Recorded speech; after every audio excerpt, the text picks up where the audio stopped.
How's everybody today? Pete here, Spawn Fly Fish, ready for another fun fly tying tutorial. And when we think in terms of 5 years, sometimes we're going to hear that in reference to a 5-year plan, all that. Today I want to tie a shrimp, my secret shrimp, that took honestly a little over 5 years to completely develop. So this one's not a simple fly, but it sure is deadly. Grab your tools, grab your vise, let's get ready to have some fun. Let's get into this shrimp today, shall we?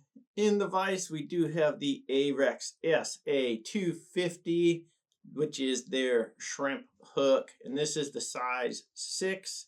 And for some thread, of course, got some pink 6/0. And yes, 140D would be great. And let's cut this tag in and sink our teeth into this shrimp fly. One thing I want to do here is give a little kiss of super glue. We're going to add some Dumbbell eyes. This little gel just going to help hold that all in place. If you can see, so this shrimp hook, of course, is beautiful. Got all these contours, makes it really easy to tie a naturally shaped shrimp. But I'm going to invert it and tie it hook point up.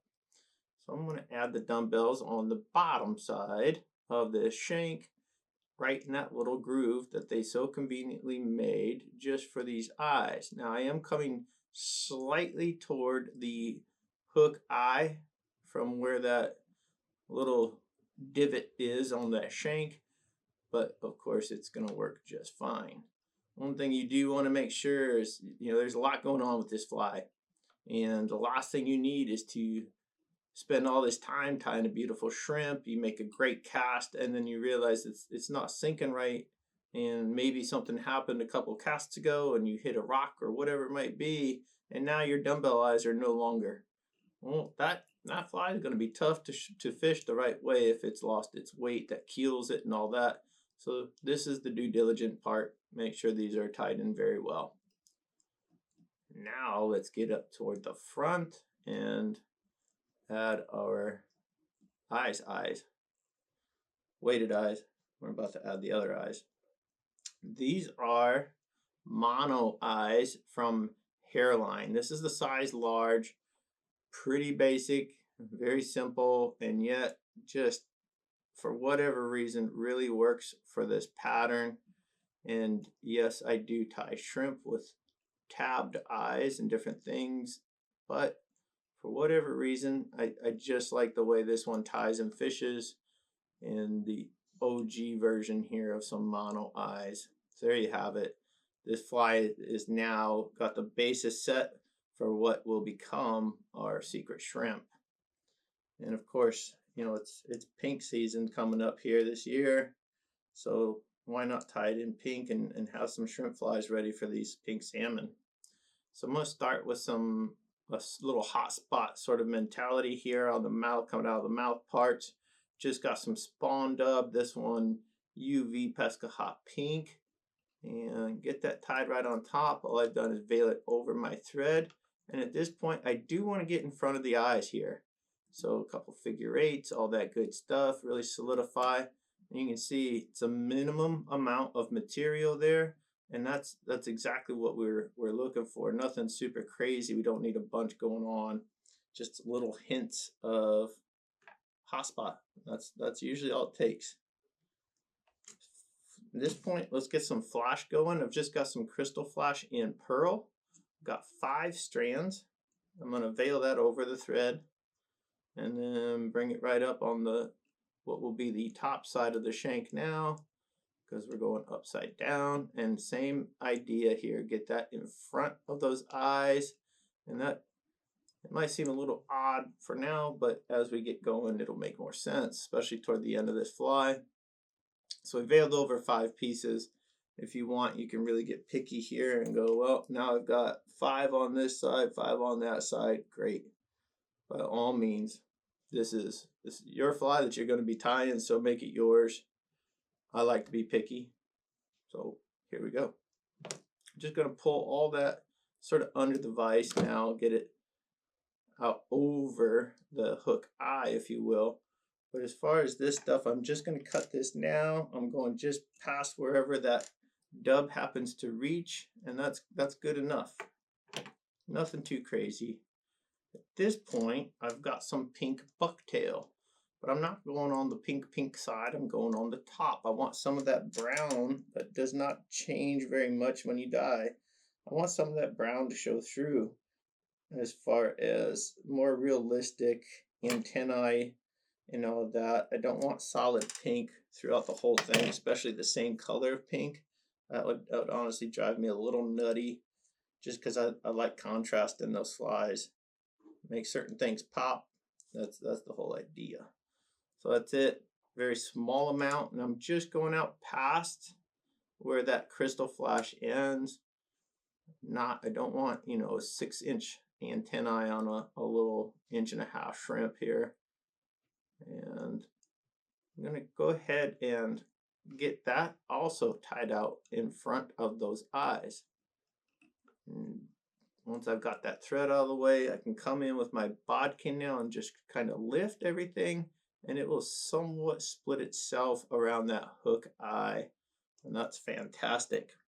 Before we get too crazy here, let's cut out all the butt ends of our bucktail, like so, a little angle there, so that as I wrap this down, we're going to create a pretty even underbody with ever such a slight taper there right before the dumbbells, but nothing too crazy. For the most part, we're looking at this as an even underbody.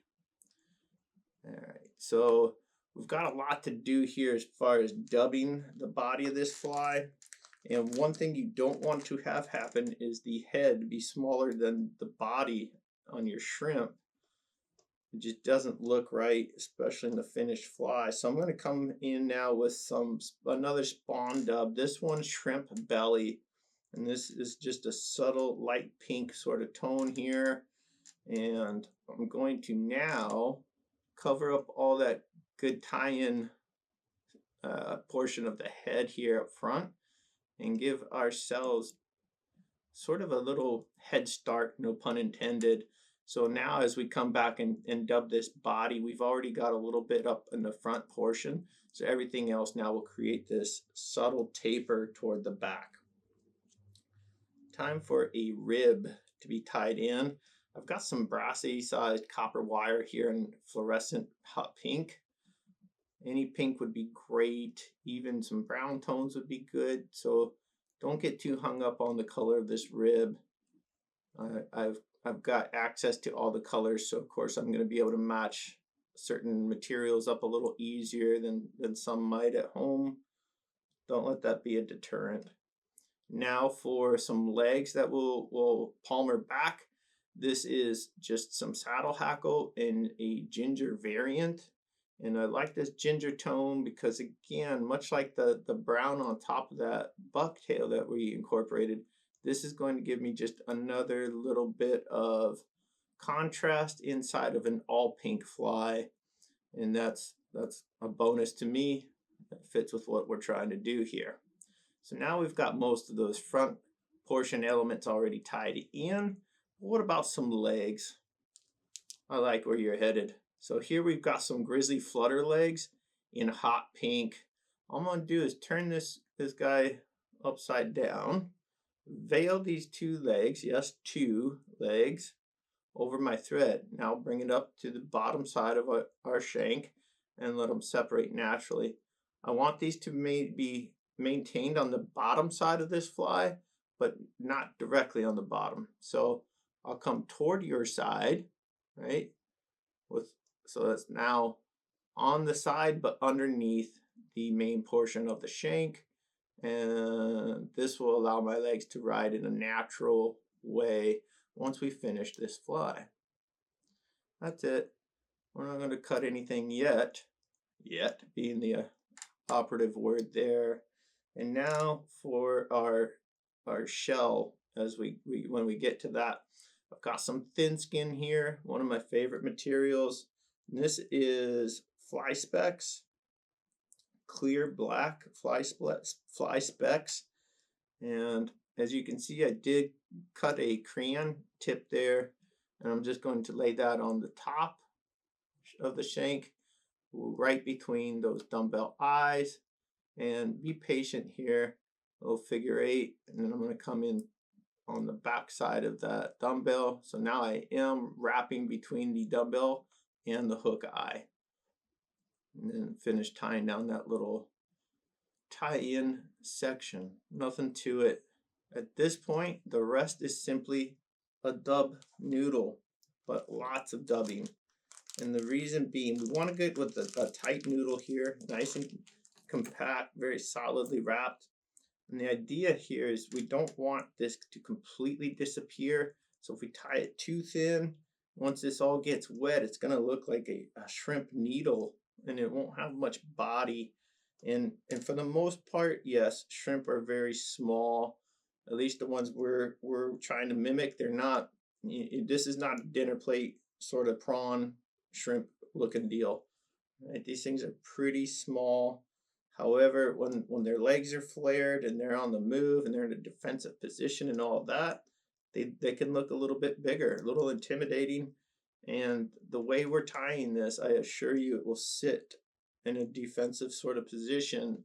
And so why not utilize all that, knowing how it's going to sit? Yeah, let's get her done. So nice tight dub noodle here is going to really, it's going to alleviate a lot of issues for you long term.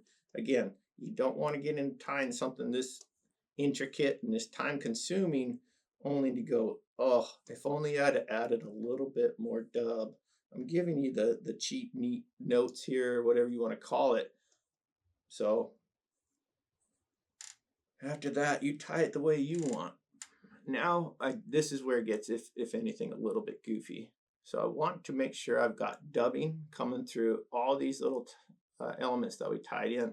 So there's a wrap between the eye and the legs. Now I'm going to pull back our rib and our legs, aka that feather, and get a wrap in front of those and the leg and the eyes.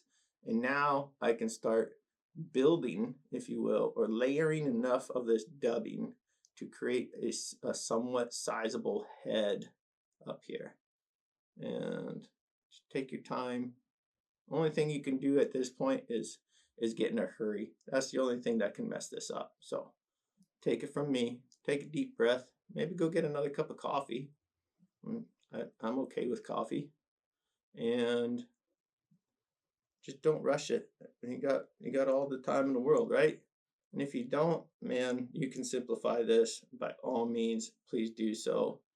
But I want to show you the real deal secret shrimp today. So here we go.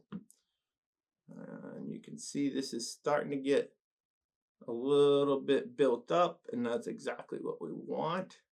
And I've tied thousands of these shrimp, just thousands. Again, I'm not exaggerating when I say it took 5 years to get happy with this fly, but it has been all over the world and caught so many different species. And if you're looking for a great bonefish pattern, I'm telling you, this one does it. Keeping in mind, we want that very solid dub loop here, as solid as we can get it, and then just keep everything out of the way. Take your time, make sure those wraps are very secure. And you can see here we're already getting that subtle taper effect. And I think we've got enough dubbing. Let's add just a pinch here, just a scotch, and that'll get us to the end. Don't want to, there we go. Don't want to run out too quickly, like so. Nothing to it. This leg is stuck together. There we go. Now it's separated. And again, all that we'll deal with in a short matter of time. Do want to come in now and sort of start to release some of the dubbing fiber.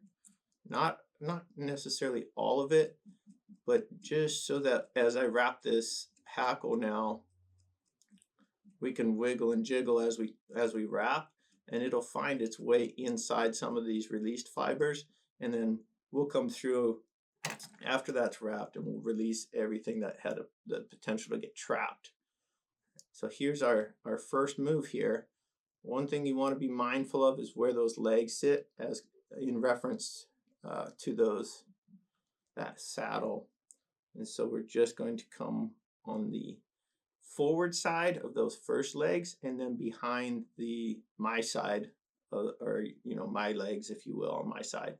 And now give that little wiggle action here as we palmer this little saddle, and should take about 5 wraps, 4.5, 5 wraps to get it down here. And once it's there, go ahead and grab and really make sure you're getting that quill. And then we could do an X wrap, and this thing's going nowhere, so I know I can safely cut out the unused portion here of that saddle feather.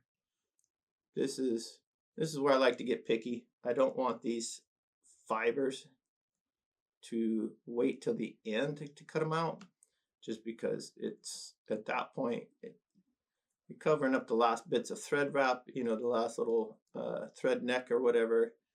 That's not the time to fiddle with these guys. They're easy enough to get at right now. Let's do that. Off the top here, I don't need these fibers for anything. They're not going to do anything as far as movement. They're just going to mash down on top and kind of destroy our pink coloration from above. So that's not what I'm looking for. At this point, I'm happy with that tie down of that feather.